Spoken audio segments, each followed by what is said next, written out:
साक्षात् परब्रह्म तस्मै श्री गुरवे नमः। श्री राम जय राम जय जय राम, राम जय राम जय जय राम, श्री राम जय राम जय जय राम, श्री राम जय राम जय जय राम, श्री राम जय राम जय जय राम, श्री राम जय राम जय जय राम, श्री राम जय राम जय जय राम, श्री राम जय राम जय जय राम,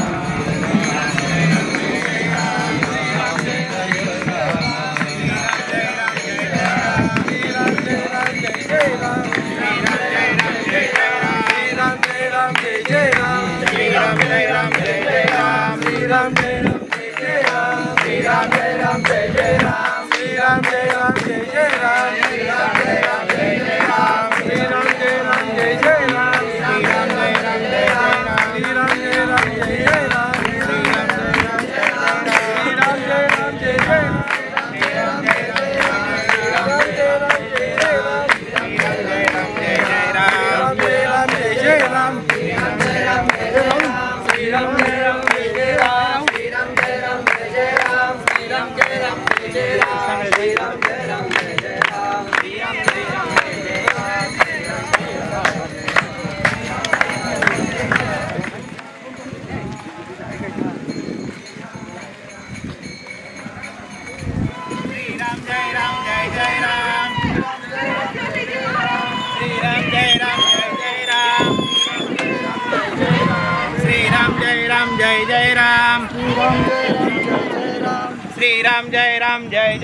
राम जय राम श्री राम जय राम जय जय राम, श्री राम जय राम जय जय राम, श्री राम जय राम जय जय राम, श्री राम जय राम जय राम जय जय राम, श्री राम जय राम जय जय राम, श्री राम जय राम जय जय राम,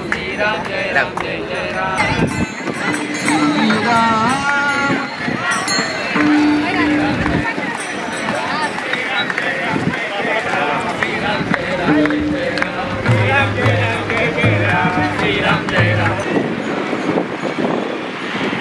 जय जय राम, जाऊ दे जाऊ दे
तुम्ही घ्यायला पटकन घेत राह एक सेकंदाचे नको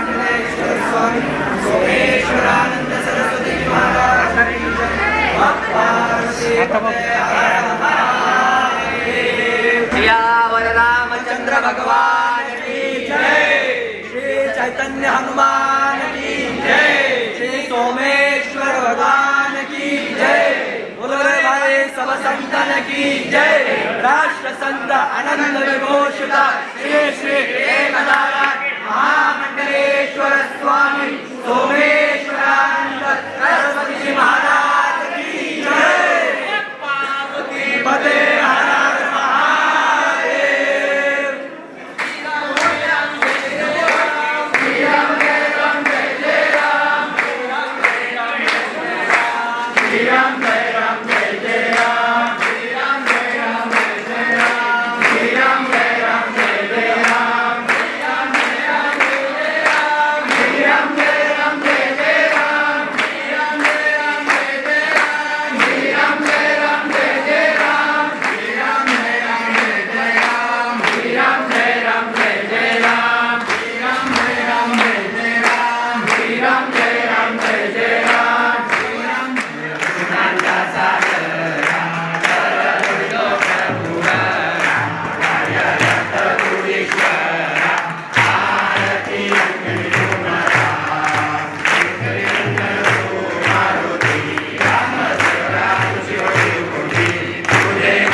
चैतन्यं शाश्वतं शान्तं व्योमातीतं निरञ्जनं नादबिन्दुकलातीतं तस्मै श्रीगुरुवे नमः। ओम सर्वमंगलमांगल्ये शिवे सर्वार्थसाधिके शरण्ये त्र्यंबके गौरी नारायणी नमस्तुते। ओम मनोजवं मारुतितुल्यवेगं जितेन्द्रियं बुद्धिमतां वरिष्ठं वातात्मजं वानरयूथमुख्यं श्रीरामदूतं शरणं प्रपद्ये।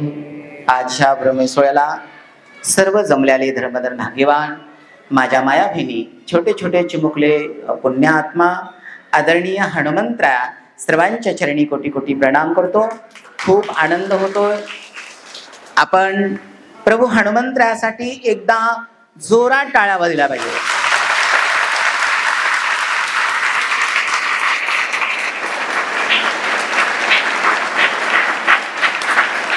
खूप सुंदर, खूप सुंदर। सज्जनांनो, हनुमंतरायाच्या या दिव्य भव्य सृष्टीमध्ये, पुण्य पावन या भारत देशामध्ये, आपल्या सर्वांचं हृदय या महाराष्ट्रामध्ये, सर्व साधू संतांच्या जन्मभूमीमध्ये, कर्मभूमीमध्ये आपण पदयात्रा पायीवारी करत आहात। याचं पुण्य निश्चित आज चित्रगुप्ता किती बिझी असला तरी त्याला महापुण्य लेवा लागणार आहे। सज्जनांनो, हा धर्म घडवून आणण्यासाठी अतिशय हृदयाची साधना आहे। एवढं सोपं आणि साधनही आपण एवढ्या लांबून चालत आलात। पहिल्या प्रथम तर हनुमंतरायाचे धन्यवाद ऋण व्यक्त करेल आणि शेवटच्या श्वासापर्यंत प्रभूंच्या ऋणात राहण्याचे मी संकल्पही करेन आणि पसंतही करेल की नेहमी साधू संतांच्या, गुरुवर्यांच्या, भगवंताच्या ऋणात आपण राहायला पाहिजे, कारण त्यांचं ऋण आपण फेडू शकत नाहीये। प्रभू हनुमंतरायाने माझा छोटासा श्रीराम शक्तिपीठ परिवार, ब्रह्मचारी आश्रम नाशिक कामटवाडा इथे स्थापन होतं आणि तिथून ह्या छोट्या छोट्या सर्व चिमुकल्यांनी, आणि गुरुदेव नेहमीच जे मोठे साधक आहेत त्यांना आईवडिलाप्रमाणे रिस्पेक्ट देतात।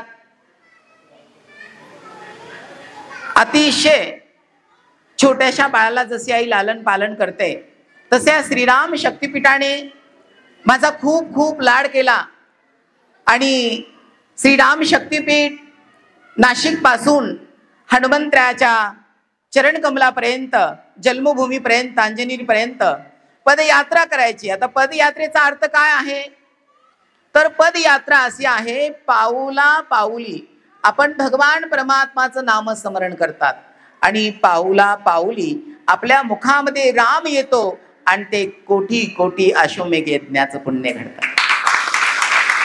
राम रामेति रामेति रमे रामे मनोरमे सहस्रनाम तत्तुल्यम राम नाम वराणने। भगवान प्रभूने, हनुमंतरायाने नाशिक पासून 2 वर्षे आमची पदयात्रा स्वीकार केली आणि प्रभूंची कृपा पाहणं। हनुमंतरायाने अगदी अगदी हनुमंतरायाच्या चरणी 5 किलोमीटर वरती श्रीराम शक्तिपीठाची धर्मध्वजाची हनुमंतरायाची स्थापना करून घेतली। हो, हे फळ आहे ह्या भक्तीचं, हनुमंतरायाच्या सानिध्यातलं, रामनामाचं आणि एका बाल ब्रह्मचारी साधूच्या सानिध्यात राहण्याचं हे महान पुण्य आहे। हनुमंतरायाने स्वामी सोमेश्वरानंद सरस्वती गुरुकुल या गुरुकुलसाठी अगदी अगदी 1 किलोमीटर वरती हनुमंतरायाने जागा उपलब्ध करून दिली। एकदा जोरात टाळ्या व्हायला पाहिजे। ही श्रीराम शक्तिपीठाची उत्तर प्रगती सर्व साधकांची निष्ठा आहे, सर्व साधकांचं प्रेम आहे, सर्व साधकांचं समर्पण आहे, सर्व साधकांचा निर्मळ भाव आहे आणि हनुमंतरायाबद्दल आपल्या हृदयामध्ये असणारे हे प्रेम आहे। खूप आनंद होतोय कारण की हे 17वं वर्ष आहे। 17वं वर्ष हनुमंतरायाने आपल्याकडून पूर्ण करून घेतलं, जिथपर्यंत शेवटचा श्वास माझ्या हृदयात आहे। प्रभूंच्या कृपेने हे जीवन चाललेलं आहे शेवटच्या श्वासापर्यंत प्रभूला आज विनंती करेल हनुमंतरायाला, हे भगवान परमात्मा, हे सर्व जीवसृष्टीच्या मालका, श्रीराम शक्तिपीठाच्या हृदया, श्रीराम शक्तिपीठाच्या इष्ट दैवता, श्रीराम शक्तिपीठाच्या वैभवा, श्रीराम शक्तिपीठाच्या आराध्य दैवता, आम्हाला सतसत वेग बुद्धी दे, शक्ती दे आणि असंच तुझ्या चरणी आम्हाला पदयात्रा करण्याची बुद्धी दे. हनुमंतरायाने अतिशय श्रीराम शक्तिपीठावरती प्रेम केलेला आहे. माझा विश्वास आहे, माझं हृदय साक्ष देत आहे. हनुमंतरायाच्या कृपेशिवाय एवढ्या लांबून इथपर्यंत आपण चालत येणं, उपस्थिती देणं, ती पण समर्पणाने, भक्तीने, प्रेमाने, विश्वासाने, निष्ठाने उपस्थिती देणं एवढं सोपं नाहीये. ज्याच्या हृदयाची साधना आहे तोच इथपर्यंत आलेला आहे. हो, एकदा जोरात टाळ्या व्हायला पाहिजे. जय श्रीराम. आमचे गुरुदेव जिथे आहेत तिथे शेवटच्या श्वासापर्यंत आम्ही आहोत. हा संकल्प श्रीराम शक्तिपीठाच्या साधकांचा आदरणीय, वंदनीय, पूजनीय आहे. सज्जनांनो, आपण सर्वांनी काम करायला पाहिजे. आज हनुमंतरायाला विनंती करायला पाहिजे, हे प्रभू, आम्ही तुला तर डोळ्यानं बघितलं नाहीये, तू रामाची भक्ती केलीस हे आम्ही ऐकलंय, तू रामाची भक्ती अजूनही करतोस आम्ही ऐकलंय. आम्ही साधू संतांच्या मुखकमलातून, त्या प्रेमळ वाणीतून आम्ही श्रवण केलेला आहे, काही आम्ही पुस्तकामध्येही वाचलेलं आहे. तू कसा आहेस देवा आम्ही ऐकलेला आहे, पण प्रत्यक्ष आम्हाला माहीत नाहीये. पण देवा, आज आम्ही श्रीराम शक्तिपीठापासून धर्मध्वजाच्या साक्षीने, हनुमान तीर्थाच्या साक्षीने, तुझ्या साक्षीने, साधू संतांच्या बाल ब्रह्मचारीच्या साक्षीने, सर्व माझ्या श्रीराम शक्तिपीठाच्या दुर्गा, सर्व श्रीराम शक्तिपीठाचे सज्जन आणि सर्व चिमुकले, या सर्वांच्या साक्षीने मी इथे आलेलो आहे देवा. आज माझ्या मनाला जो आनंद मिळेल, माझ्या मनाला जे शांती मिळेल, माझ्या मनाला जे सुख मिळेल, माझ्या मनाला जे प्रेम मिळेल, माझं अंतरंग समर्पित तुला होईल, ते तुझं रूप आहे, याची मला जाणीव करून. सज्जनांनो, खूप आनंद वाटत होता पायी चालत असताना. प्रत्येकाच्या माझ्या माऊलीच्या रूपामध्ये, माझ्या सज्जनांच्या रूपामध्ये, हनुमंतराया धर्मध्वजाच्या रूपामध्ये आपल्या सोबत चालत होते, ऊर्जा देत होते, आपल्या सर्वांना सपोर्ट करत होते, आनंद देत होते. आणि खरोखर त्याच्यामध्ये सुखही होतं, शांतीही होती, प्रेमही होतं. आणि सर्वात महत्वाची गोष्ट आहे, हनुमंतराया आपल्या सोबत आहेत म्हणून ही तीर्थयात्रा आपल्याला घडत आहे. सज्जनांनो, श्रीराम शक्तिपीठाच्या साधकांचं जेवढं कौतुक करू तेवढं कमी आहे. आज श्रावण महिन्याचा पहिला शनिवार आहे. बघा ना, भगवान परमात्मा हनुमंतराया आपली सगळ्यांची वाट पाहत होता. 8 दिवसापासून तयारी चाललेली होती. पोरांनी मेसेज, मोबाईलच्या माध्यमातून मेसेज सगळ्यांना पाठवले होते, निरोप सगळ्यांना दिला होता. हा मेसेज देण्याचा, पाठवण्याचा किंवा निरोप देण्याचा हा सण नाहीये. हा सण स्वतःच्या अंतरी मनाला आनंद देण्यासाठी, सहभाग घेण्याचा हा दिवस आहे. आज हनुमंतरायाने कितीक लोकांची शुगर घालवली असेल, कितीक लोकांचा बीपी घालवला असेल, बीपी नॉर्मल केला असेल, कितीक लोकांचं आरोग्य चांगलं केलं असेल, कितीक लोकांचा अंतरंगामध्ये जे काही दुःख आहे, कष्ट आहे ते दूर केलं असेल. हो, आपल्या लक्षात येणार नाहीये, आपल्याला दिसणार नाहीये. पण ज्यावेळेस आजपासून येणाऱ्या दिंडीपर्यंत जेव्हा तुमच्या गोळ्या बंद होतील ना, दवाखान्यात जाणार नाहीये, डॉक्टरची फीस भरणार नाहीये, तेव्हा मात्र लक्षात येईल तुमच्या. भगवंताची, साधू संतांची कृपा मनुष्याच्या लगेच लक्षात येत नाहीये, कारण तो प्रपंचिक आहे, विचार करतो, विचार करायला त्याला वेळ लागतो. सज्जनांनो, साधू संतांच्या सान्निध्यामध्ये राहणं अतिशय महत्वाचं आहे. साधू संतांच्या सान्निध्यामध्ये का राहायचंय याचं कारण तुम्हाला सांगतो. आपलेच घर, आपल्याच घरामध्ये आपलेच लोक आहेत. माझीच बायको आहे, सकाळपासून संध्याकाळपर्यंत खूप चांगले शब्द बोललेली आहे, मला खूप आनंद दिलाय. पण तिच्या मनासारखं नाही ऐकलो तर संध्याकाळी मात्र माझं मन दुखणार आहे. मुलाच्या म्हणण्याप्रमाणे नाही ऐकलं तर मन दुखणार आहे. घरात काम नाही केलं तर मन दुखणार आहे. पण श्रीराम शक्तिपीठ असं आहे, हनुमंतरायाचे चरण कमल असे आहेत तुम्ही काम करा नका करू, माना नका नका मानू, आनंद मात्र हृदयाचा मिळणार आहे. आनंद कुठं आहे? आनंद फक्त आणि फक्त आपल्या सद्गुरूच्या चरण कमलामध्ये आहे. खरंच सज्जनांनो, आजची दिंडी हनुमंतरायाने इथपर्यंत पदयात्रा आपली पूर्ण केली. हनुमंतरायाचे आपण धन्यवाद मानू. मी श्रीराम शक्तीपीठाच्या साधकांना एवढंच सांगेल, बघा मेघराजाची कृपा झालेली आहे. माझ्या माहुल्यांना रामकृष्णारी तिथून येईपर्यंत ऊन लागू दिलं नाहीये, थंडी लागू दिली नाहीये, पाऊस लागू दिला नाहीये आणि पावसाळा चालू आहे. आणि आज माझ्या मायेचा आवाज मेघराजापर्यंत पोहोचलेला आहे आणि म्हणून हे पाऊस पडत आहे. माझं हृदय साक्ष देत आहे. सज्जनांनो, भगवान परमात्मा आपलं रक्षण करत असतो. आपलं मन निर्मळ असणं फार गरजेचं आहे. भगवंतावरती विश्वास असणं फार गरजेचं आहे. आपल्या गुरुच्या वाणीवरती विश्वास असणं फार गरजेचं आहे. जिथपर्यंत आपल्या सद्गुरूच्या वाणीवरती विश्वास बसत नाहीये तिथपर्यंत आपण सात्विक होऊ शकत नाही. आपल्या मनातला लोभ जाऊ शकत नाहीये. सज्जनांनो, आज समाजामध्ये आपल्याला मान सन्मान सगळ्या गोष्टी दिसत आहेत, पण या क्षणाच्या आहेत. पण सद्गुरूची कृपा कायम आहे. सद्गुरूच्या कृपेला आपण पात्र बनायला पाहिजे आणि आपल्या सद्गुरूच्या सान्निध्यामध्ये राहणं आपण पसंत केलं पाहिजे. सज्जनांनो, खूप आनंद होतोय. आज माझ्या छोट्या चिमुकल्या वेदिकाचा वाढदिवस आहे. एकदा जोरात टाळ्या व्हायला पाहिजे. श्रीराम शक्तीपीठ आदर्श आहे. प्रत्येक मंगळवारी छोट्याशा चिमुकलीची कन्याची देवी म्हणून बालिका म्हणून पूजा केली जाते. आज माझ्या वेदिकाचा आज वाढदिवस आहे. महाराजांची पोपट महाराजांची आरती पण आहे. बघा, जेवढं तुम्ही मुलींना जीव लावाल, जेवढा मुलींचा आणि स्त्रियांचा सन्मान कराल, तेवढी लक्ष्मी तुमच्या जवळ आहे. कारण जिथे स्त्रियांचा सन्मान आहे तिथे भगवान आहे. जिथे छोट्या चिमुकल्या मुलींचा सन्मान आहे तिथे भगवान आहे. तिथे लक्ष्मी आहे. तिथे धन संपदा, तिथे मान सन्मान आहे, तिथे आरोग्य आहे. आपण नेहमी सन्मान केला पाहिजे. सज्जनांनो, मी तर असं म्हणणार नाही आपण थकला असाल. आपल्या सगळ्यांना निश्चित आनंद झालेला आहे. आपण सगळ्यांनी महाराजांनी फराळाचं पण आपल्याला केलेलं आहे. श्रावण चालू आहे, गुरुदेवांचा चातुर्मास चालू आहे. आपण सर्वांनी खूप सुंदर उपस्थिती दिली, प्रभूंना आनंद दिला. बोलायसारखं खूप आहे, वेळेचं बंधन आहे. मला खूप आनंद झाला. एकदा मेघराजाबद्दल जोरात टाळ्या व्हायला पाहिजे. भगवान परमात्मा आपली सगळ्यांची काळजी करत असतो.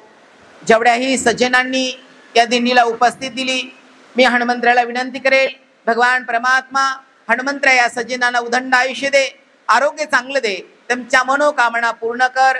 भगवान परमात्मा आणि तुझ्या चरणामध्ये, एका साधूच्या चरणामध्ये कायम शेवटच्या श्वासापर्यंत यांना राहण्यासाठी सतत विवेक बुद्धी दे. सर्वांना रामकृष्ण हरी. जय श्रीराम.